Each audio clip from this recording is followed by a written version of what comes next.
Hello friends, today we shall discuss exercise 12.3 question number 2. Ekta earns 3000 rupees in 10 days. How much will she earn in 30 days?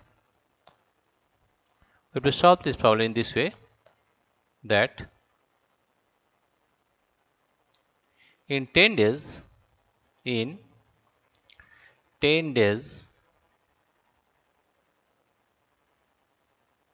Ekta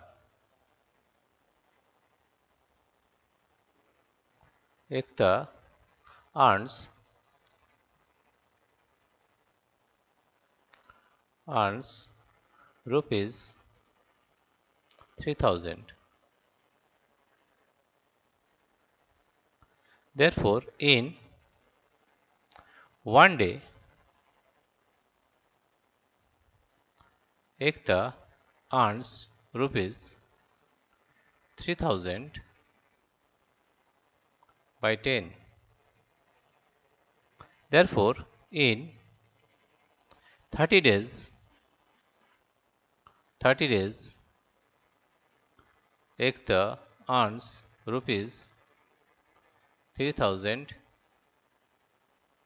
by 10 into 30.